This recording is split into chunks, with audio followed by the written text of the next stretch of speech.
คุณเคยสงสัยไหมว่าทำไมเราถึงชอบเล่นโซเชียลเน็ตเวิร์กมากจนหยุดไม่ได้คำตอบอาจจะซ่อนอยู่ในสารเคมีที่น่าสนใจที่ชื่อว่าโดปามีนซึ่งเป็นสารเคมีที่อยู่ในสมองของเรานั่นเองโดปามีนเป็นสารสื่อประสาทที่มีบทบาทสำคัญในระบบรางวัลของสมองเวลาที่เราทำอะไรที่ให้ความรู้สึกดีไม่ว่าจะเป็นการกินอาหารอร่อยๆหรือการได้รับการกดไลค์ในโพสต์ของเราบน Facebook หรือ Instagram สมองจะหลั่งสารโดปามีนเพื่อทำให้เรารู้สึกพึงพอใจและอยากทำมันซ้ำๆอีกนั่นคือเหตุผลที่เรามักหยิบโทรศัพท์ของเรามาดูอยู่บ่อย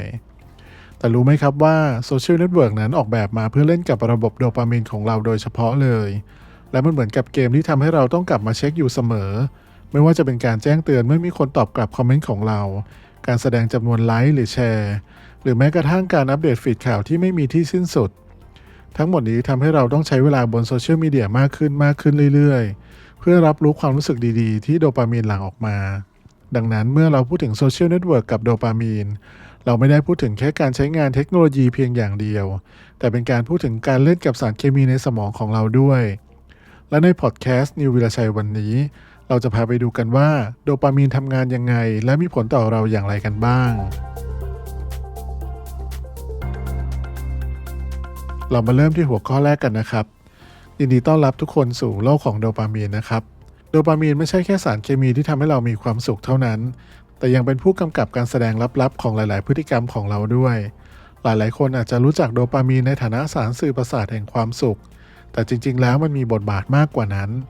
โดปามีนเป็นหนึ่งในสารสื่อประสาทหลักที่ควบคุมความรู้สึกพึงพอใจการแสวงหาและการเรียนรู้ผ่านการทดลองต่างๆและน่าทึ่งว่าโดปามีนไม่ได้ทำให้เรามีความสุขโดยตรงแต่ทำหน้าที่เหมือนเครื่องมือที่บอกเราว่านี่ทำนี่สิแล้วเธอจะได้รู้สึกดีนะในสมองโดปามีนมีบทบาทในการประเมินรางวัลที่คาดหวังทำให้เราต้องการทำซ้ำกิจกรรมต่างๆที่เคยทำให้เรามีความสุขมาก่อนส่วนเรื่องการกระทำต่างๆนั้นโดปามีนเข้ามาช่วยส่งเสริมให้เราแสวงหาสิ่งใหม่ๆและพยายามทำให้เราเชื่อว่าจะให้รางวัลหรือความพึงพอใจกลับมามันเป็นเหมือนเสียงกระซิบที่คอยบอกเราว่าลองอีกครั้งสิคราวนี้อาจจะได้ผลนะและนั่นทำให้เรากล้าที่จะลองทำสิ่งใหม่ๆแม้จะมีความเสี่ยงอยู่ก็ตามในทางกลับกันเมื่อระดับโดปามีนของเราลดลงเราอาจรู้สึกไม่มีแรงจูงใจหดหู่หรือไม่มีความสุข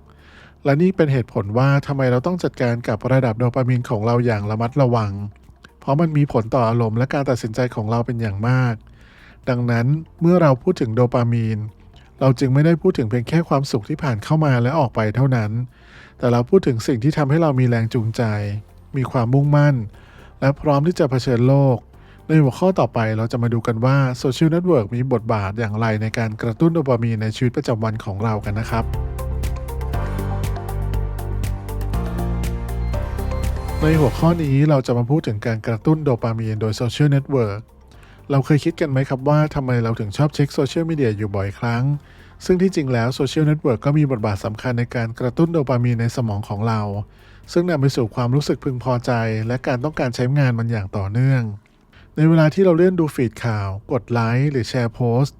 สมองของเราก็จะได้รับการกระตุ้นเล็กๆน้อยๆที่ทำให้หลั่งสารโดปามีนออกมามันคือการให้รางวัลที่ทำให้เรารู้สึกดี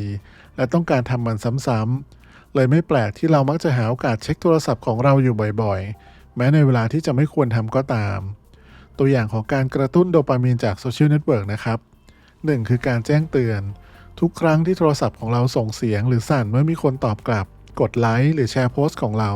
มันสร้างความตื่นเต้นและกระตุ้นให้เราต้องการเช็คว่าเกิดอะไรขึ้นบ้างตัวอย่างที่2นะครับคือการติดตามการได้ติดตามคนดังคนมีชื่อเสียงหรือเพื่อนที่เราชื่นชอบบนโซเชียลมีเดีย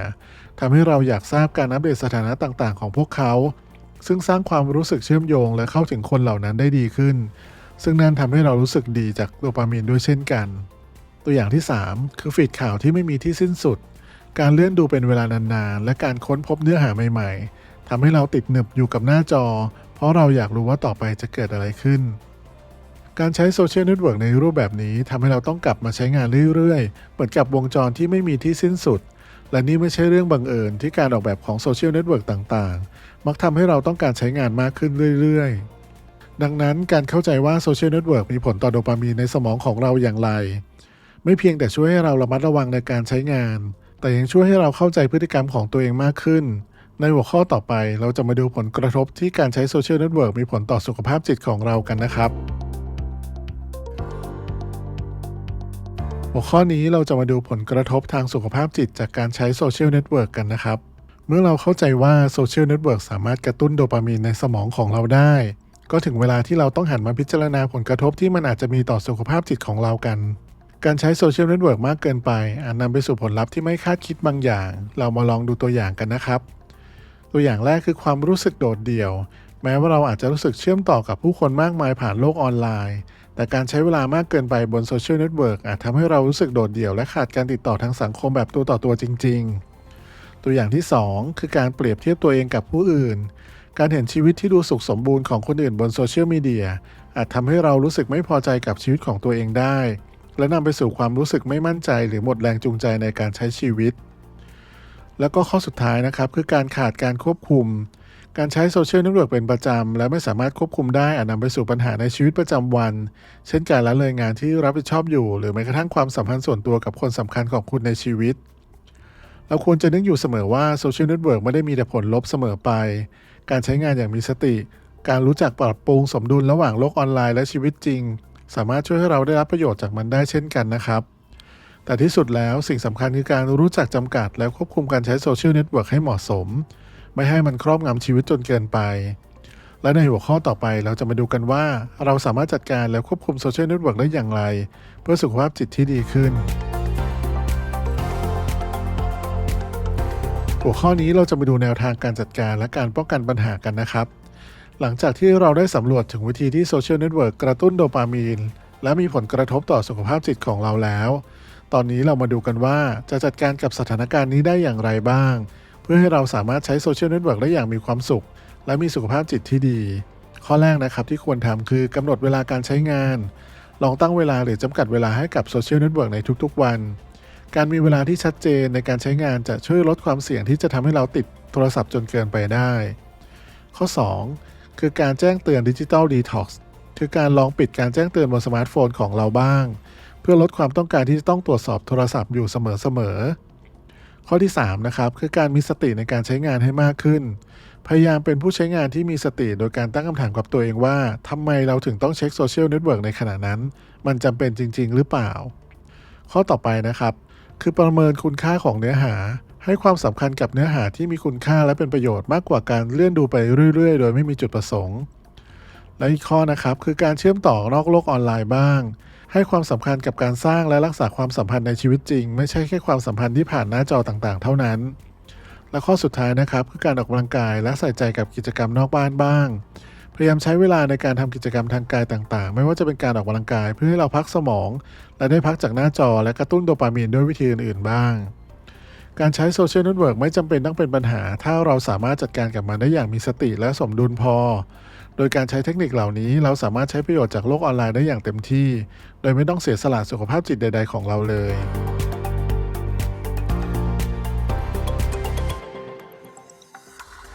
เรามาสรุปส่งท้ายกันสักนิดนะครับหลังจากที่เราได้สำรวจเส้นทางที่โดปามีนและโซเชียลเน็ตเวิร์กมีความเชื่อมโยงกันอยู่